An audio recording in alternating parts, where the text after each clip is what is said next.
युद्ध भाई राम जी देखले के दादा मारता नहीं एक मुड़ी कट जाता फिर जुट जाता का बात बा ध्यान लगौले तो देखली कि साक्षात दुर्गा ओकरा रथ पर विराजमान रहले। श्री रामचंद्र जी वो जे हाथ जोड़ के विनती कले कि हे माई तू कहले लो कि जब जब देवता लोग तहरलो आफत परी तब तब तहरलो के सामने हम रहो आई रोवा मुदई के ओर से लड़ता नहीं लड़ में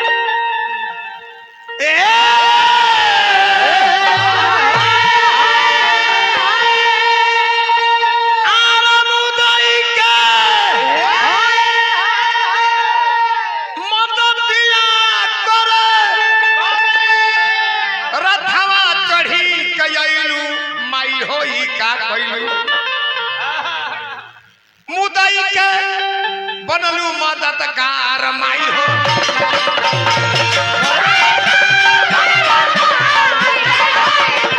मुदई के बनलू मददगार माई हो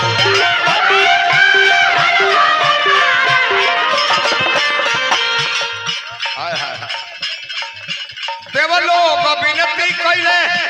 देलू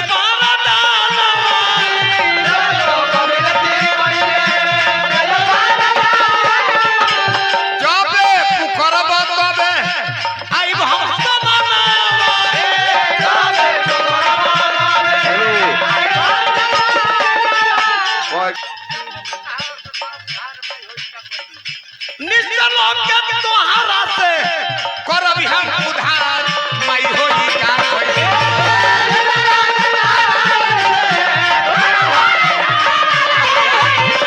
मुदई के भइलू मददगार माई होई का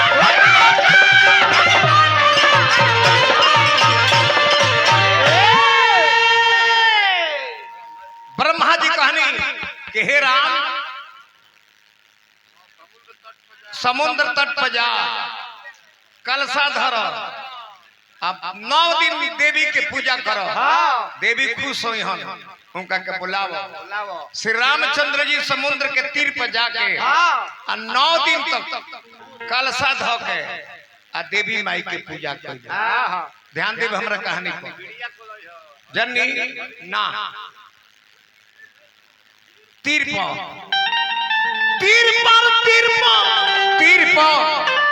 राम जी हाँ राम जी पूजा करो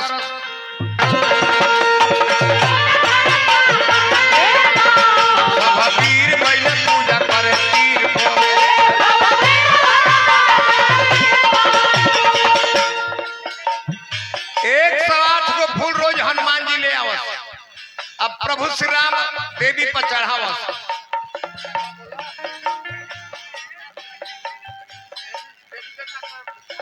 देवी देवता के राम वही जमाना रोज 108 फूल देवी पर चढ़ावे षष्ठी सप्तमी अष्टमी पूजा कैले 108 को फूल चढ़ा के साधु भैया नवमी के दिने एगो फूलवे वजह से घट 108 गो ना 107 गो गिनती कैले कहले जी दादा अब का करी हम अब देखी थी अरे हरि जी हमार हो अरे हरि जी हमार हो अरे रतिया में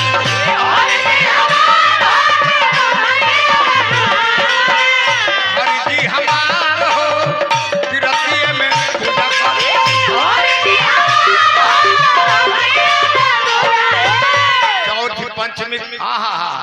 षष्ठी सप्तमी अष्टमी और जब फूलावा चढ़ावे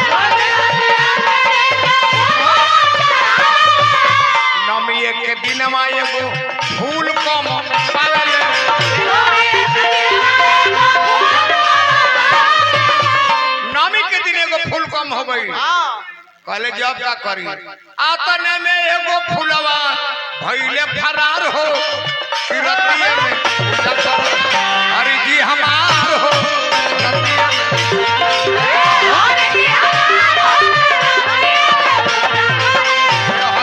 रतिया